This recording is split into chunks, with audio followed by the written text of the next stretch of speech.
क्या आपका सामना कभी एक खूबसूरत डर से हुआ है? अगर आपका जवाब ना है तो मैं दावे के साथ कह सकता हूँ कि जो तस्वीर मैं आपको दिखाने वाला हूँ उसे देखकर आप मेरी बात ज़रूर समझ जाएंगे। ये वही खूबसूरती है जिसके लोग आज भी दीवाने हैं। ये वही डर है जिसने 80-90 के दशक से लेकर आज भी कई लोगों की रातों की नींद उड़ा रखी है। तो हेलो फ्रेंड्स, मेरा नाम है शिवम, आप सबका दोस्त और बॉलीवुड रेट्रो का होस्ट। तो ये पहली बार हो रहा है कि मैं किसी वीडियो में अपने फेस के साथ आ रहा हूँ। तो जिस तरह आपने मेरे चैनल को सपोर्ट और प्यार दिया उसकी रफ्तार बढ़ा लीजिए।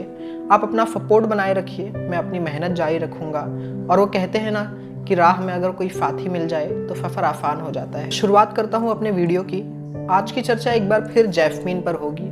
वही जैस्मीन जो कि डर और खूबसूरती का एक बेजोड़ मुजस्समा थी। वही जैस्मीन जिन्हें वीराना फिल्म के बाद से फिल्मी पर्दे पर किसी ने भी नहीं देखा। न जाने कहाँ गुमनाम सी हो गई है। मगर सच क्या है यह हम में से कोई नहीं जानता है। अगर हमारे पास कुछ है तो सिर्फ कयास। मगर एक बात दावे के साथ कह सकता हूँ कि Jasmine she was really touchwood. आज का वीडियो खास इसलिए भी है क्योंकि आज के वीडियो में कुछ दावे हैं और कुछ अटकलें हैं जो कि मेरे ही चैनल के video the lost actress jasmine पर कुछ महीनों पहले किए गए। इन दावों में कितनी सच्चाई है और कितनी झूठ बातें हैं इसका पता आप और हम मिलकर लगाएंगे। शुरुआत करता हूँ। पहला सबसे बड़ा दावा ये किया जा रहा है कि जैस्मीन जिंदा है और मुंबई में रहती है।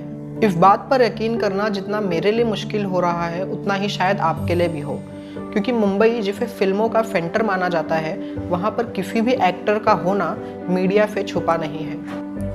और ऐसे में जैस्मीन जिन्हें हर कैमरा कैप्चर करना चाहता है उनके मुंबई में होने की बात वाकई हैरान कर देती। इस दावे को लेकर आपकी क्या राय है कमेंट सेक्शन में ज़रूर बताएं। आगे के जो सारे दावे हैं उन्हें कुछ इस तरह से बताया गया है कि ये सारी बातें खुद जैस्मीन ने बताई हैं।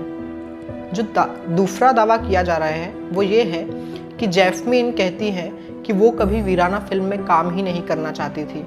रामफे ब्रदर्स के लगातार रिक्वेस्ट करने पर उन्होंने इस फिल्म के लिए हाँ की।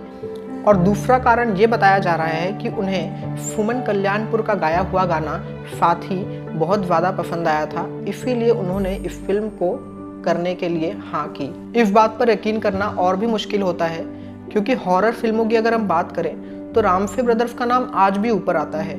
और ऐसे में रामफे ब्रदर्स की वीराना फिल्म में काम करना जैस्मीन के लिए अच्छा साबित होता, क्योंकि जैस्मीन ने इससे पहले एनडी कोठारी की 2 फिल्में सरकारी मेहमान और डाइवोर्स की थी जिससे उनके करियर को कोई फायदा नहीं हुआ।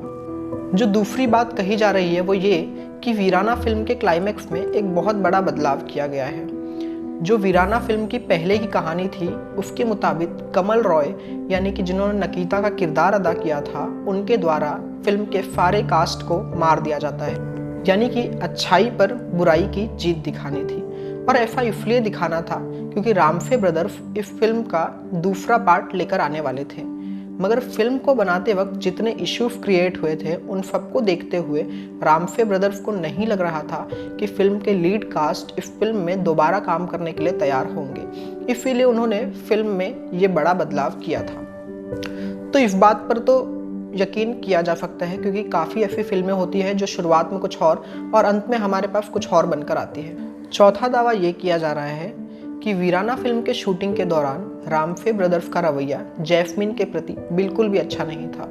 उन्होंने जैस्मीन से कुछ ऐसे सीन्स भी करवाए जो कि फिल्म के नरेशन के वक्त उन्हें नहीं बताए गए थे, जिसके कारण जैस्मीन अपने आप को बहुत ही ठगा हुआ महसूस कर रही थी। मैं आपको बता दूं कि वीराना फिल्म पर सेंसर बोर्ड की कैंची चली थी, जिसके चलते वीराना फिल्म के काफ़ी सारे सीन्स को रीशूट और री एडिट भी किया गया। तो ऐसे में कुछ ऐसे सीन्स भी थे जो जैस्मीन से शूट करवाए और उन्हें री एडिट करना पड़ा। पांचवी बात ये कही जा रही है कि वीराना फिल्म के शूटिंग के दौरान कुछ ऐसे सीन्स भी थे जो कि स्क्रिप्ट की रिक्वायरमेंट बिल्कुल नहीं थी, मगर फिर भी उन सीन्स को वहाँ पर ज़बरदस्ती ऐड ऑन किया गया था जो कि जैस्मीन के बिना रजामंदी के शूट करवाए गए थे। तो इन बातों पर यकीन करना तो आसान है क्योंकि ये बातें हम और आप सुनते आ रहे हैं कि फिल्मों के शूटिंग के दौरान ऐसा सब कुछ होता है। छठा दावा ये किया जा रहा है कि वीराना फिल्म की शूटिंग के दौरान रामफे ब्रदर्स की हालत कुछ यूँ हो गई थी कि वे अपने फिल्म के लीड एक्ट्रेस के लिए कॉस्ट्यूम्स तक अरेंज नहीं कर पा रहे थे।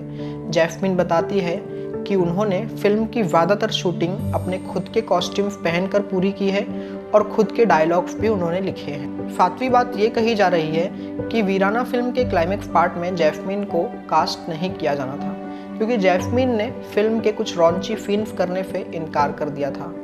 मगर वीराना फिल्म की कहानी पूरी तरह से जैस्मीन के इर्द गिर्द घूमती है, तो ऐसे में रामफे ब्रदर्स ने इन सीन्स को हटाया और तब जाकर कहीं जैस्मीन ने इन सीन्स को शूट करने के लिए हाँ करी। आठवीं बात ये कही जा रही है कि फिल्म के शूटिंग के दौरान रामफे ब्रदर्स चाहते थे कि जैस्मीन उनका हर कहा माने। रामफे ब्रदर्स चाहते थे कि जैस्मीन कैमरे के आगे बस झुक जाए और एक्सपोज करती रहे, मगर जैस्मीन को रामफे ब्रदर्स की ये बात रास नहीं आई और इसी वजह से फिल्म के शूटिंग के दौरान काफ़ी सारे इश्यूज भी हुए। नौवीं बात ये कही गई है कि वीराना फिल्म के शूटिंग के बाद जैस्मीन को जो अंडरवर्ल्ड की कॉल आने लगे, एक्सटॉर्शंस के कॉल आने लगे, उनका कनेक्शन अंडरवर्ल्ड के साथ जुड़ने लगा, ये सारी बातें फेक हैं।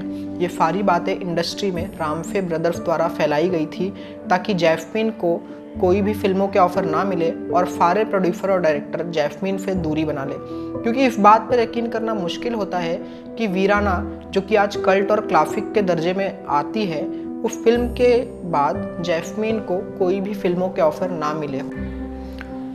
और 10वीं और सबसे इम्पोर्टेंट बात ये बताई गई है कि जैस्मीन, जिनका करियर बर्बाद होने का एक मुख्य कारण अंडरवर्ल्ड को बताया जाता है, ये सारी बातें फेक हैं। जैस्मीन का करियर बर्बाद होने का एक मुख्य कारण रामफे ब्रदर्स है, जिन्होंने जैस्मीन से जुड़ी ये अंडरवर्ल्ड की बातें फैलाई है। तो ये थे वो 10 दावे जो कि जैस्मीन को लेकर किए गए थे।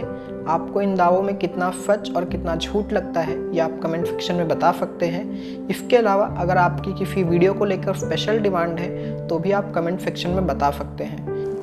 तब तक के लिए चैनल को सब्सक्राइब करें और वीडियो को लाइक करें। इसके अलावा मैं आपको इंस्टाग्राम पर भी मिल जाऊंगा, आप मुझे वहां डायरेक्ट भी मैसेज कर सकते हैं। Take care, bye bye.